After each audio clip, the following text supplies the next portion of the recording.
بارک الله فیکم. بله، این یکی از سوالهای مهم است. امروز بعضی از برادران و خواهران ما مسلمانان موحدین در بالای فرزند خود بی اهمیتی میکنند. از یک جهت اهمیت میدهند. اهمیتشان این است که میخواهند که فرزندشان تعلیم بگیرد. خیلی دوست دارند که فرزندشان عالم باشد، اما میبرند فرزند خود را به جهمی ها میدهند. اشعری، ماتریدی، اونهایی که عقیدهشان باطل است. اشعری ها از توحید خبر ندارند.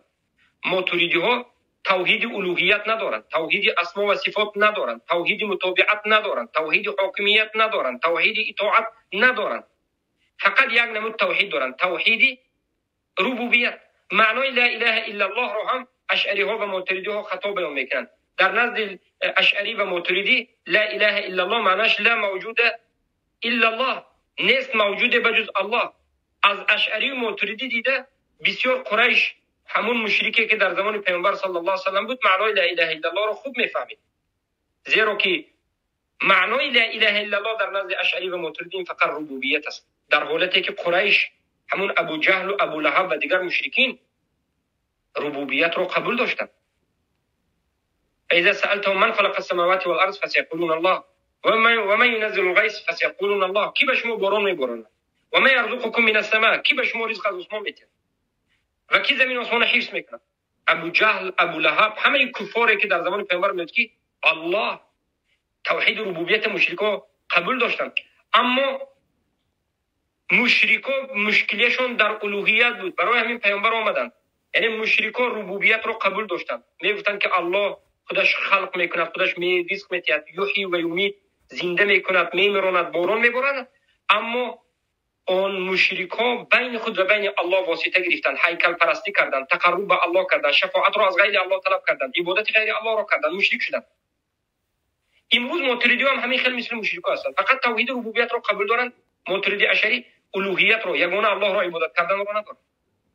از همین جهت در باب قبر پرستی انسان‌های را که می‌بینیم که صوفی هستند، عقیدتاً ماتریدی قبر پرستی میکنند، استغاثه از غیر الله، طلب شفاعت از غیر الله و مرده پرستی، قبر پرستی، طلب شفاعت و اسالک شفاعت گفتن، قبر پرستی و در گرد قبر طواف کردن، ذبح کردن به قبر، همش به خاطر چی؟ به خاطر اینکه اینها این عمل عبادت نمیدونند، زیرا که توحید الوهیت ندارند. میگن که این عبادت نیست. اگر که سبح کردن و سجده کردن و طواف کردن عبادت نباشد، دعا عبادت نیست گفتن، از همین جهت از غیر الله، از قبر کردن جایز است. وقتی که یک مسلمان زن و مرد فرزند خود را به نزد اشعری و ماتریدی جهمی ها برده میدهد، پس بداند که به دست خودش فرزند خودش را به نزد کفار برده و فرزند خودش را بعد از یک مدت کافر میکنه. زیرا که اکثر اشعری ها و ماتریدی ها از جانب عقیدهشان اگر اشعری و ماتریدی باشد و باز صوفی غلات هستند. یگان صوفی نیست مگر اینکه اشعری و ماتریدی است.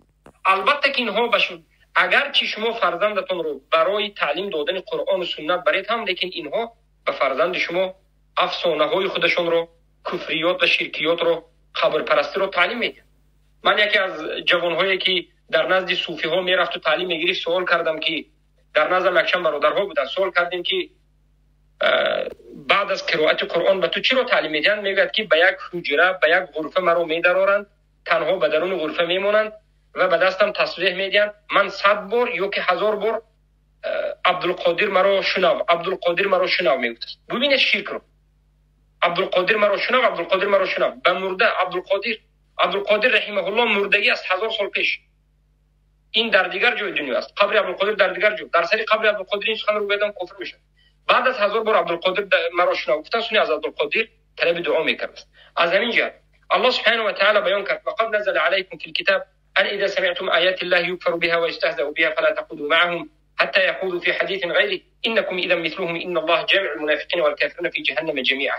زمانی که الله میگه به تحقیق به شما نازل کردیم در کتاب، یعنی در قرآن، که زمان دیدید که یک عده شرک میکنن، کفر میکنن، به نزد اونها رفتن ننشینید.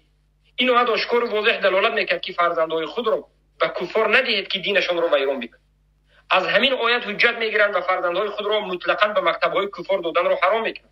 بلکه شما باید مواظبش باشید، بلکه شما باید اون ترتیب و نظام رو دیده ایستید که فرزند شما کفر نشه.